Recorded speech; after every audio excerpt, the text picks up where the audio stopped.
There is only two things, gain or lose. If you don't have anything to lose, then don't stop trying.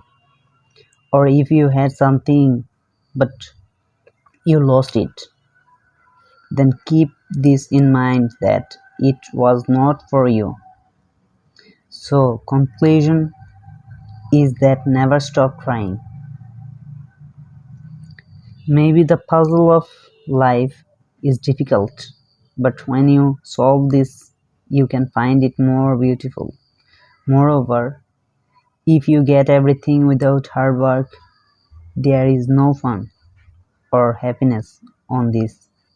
You will only know the value of light when you go through darkness. So don't give up on difficulties, find solution, be happy, enjoy the life. If somebody makes you feel like he don't need you, make sure that you also don't need him either in your life. Sometimes little things makes you so much upset.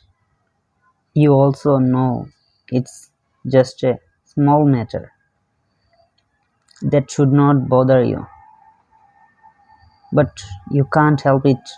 You feel so upset and disappointed, feeling like all your efforts are in vain, useless, and you are not doing anything for anybody.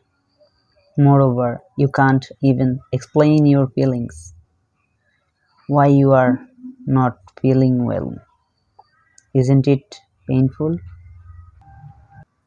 If my existence is bothering you, then it is your problem, not mine. To hell with your problems. I'm not going to let you question my existence. If you believe in yourself and have dedication, try hard and never quit. You will be winner. The price of victory is high, but so are the rewards. Happiness is not something you postpone for future. It is something you designed for present. Be faithful to that which exists within yourself. Best preparation for tomorrow is doing your best today. It doesn't matter what you speak, it's matter how you speak. I think the biggest problem of my life is I notice everything, even the small things. I notice everything and avoid them, but it doesn't mean they are gone from my mind. I remember each and every experience. এই 10টি মূল্যবান শিক্ষা বয়সের সঙ্গে সঙ্গে আমরা উপলব্ধি করি। বন্ধুত্ব চিরস্থায়ী নয়। জীবনের পথে যতই ঘনিষ্ঠ হোক, সময়ের সঙ্গে সঙ্গে অনেক বন্ধু দূরে সরে যায়। নিজের সঙ্গে সম্পর্কই সবচেয়ে বড় গুরুত্বপূর্ণ। বিশ্বের সব সম্পর্কের চেয়ে নিজের আত্মসম্মান ও মানসিক শান্তি বেশি জরুরি। কেউ আপনার কঠোর পরিশ্রম দেখে না, সবাই শুধু ফলাফল দেখে। সফল হলে বাহবা পাবেন, ব্যর্থ হলে সমালোচনা। তাই নিজের জন্যই পরিশ্রম করুন। হৃদয়ভঙ্গ ও ব্যর্থতা জীবনেরই অংশ।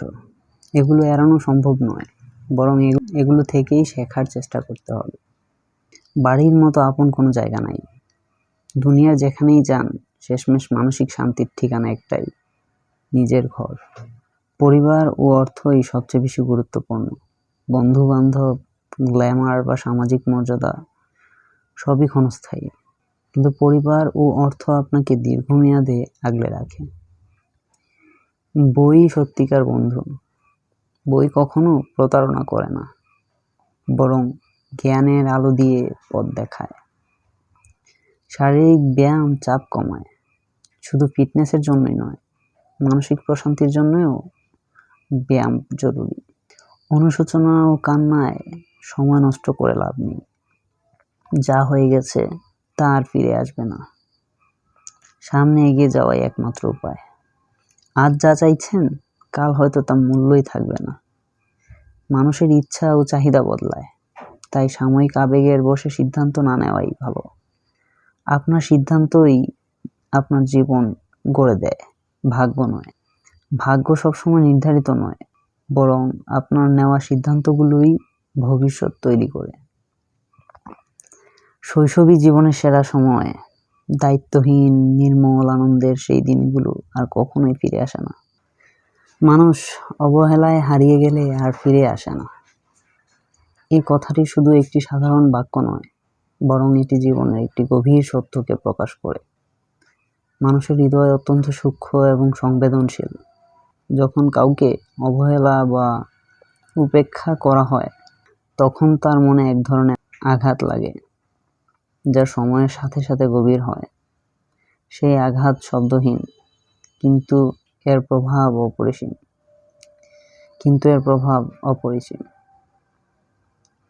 অবহেলা শুধু শারীরিক দূরত্ব তৈরি করে না, বরং মানসিক দূরত্বও সৃষ্টি করে।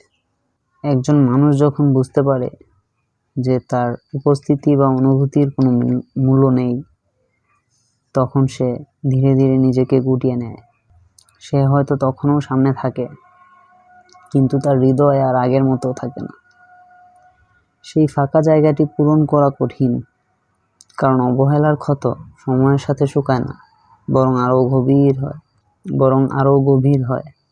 এই কথাটি আমাদের শিক্ষা দেয় যে সম্পর্কের মূল্য শুধু উপস্থিতিতে নয়, বরং যত্নে এবং মনোযোগে। প্রতিটি মানুষই চায় তার গুরুত্ব বোঝা হোক, তার অনুভূতির মূল্য দেওয়া হোক। যখন আমরা তা করতে ব্যর্থ হই, তখন সম্পর্কের সুতা ছিঁড়ে যায় এবং সেই ছিন্ন সুতো আর জোড়া লাগে না।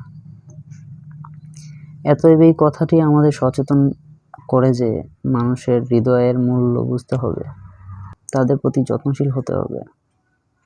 কারণ একবার হারিয়ে গেলে সেই মানুষ আর ফিরে আসে না, এবং সেই শূন্যতা কখনোই পূরণ হয় না। জীবন বড়ই অনিশ্চিত, তাই না?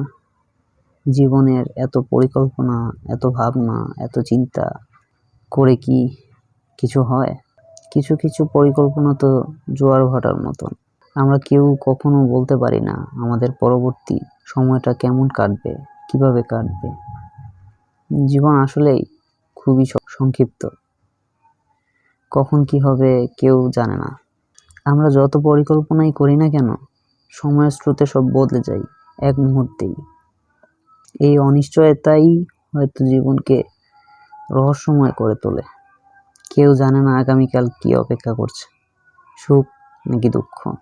তবে কি জীবন অর্থহীন, নাকি অলিখিত কোনো কাব্যের মতো?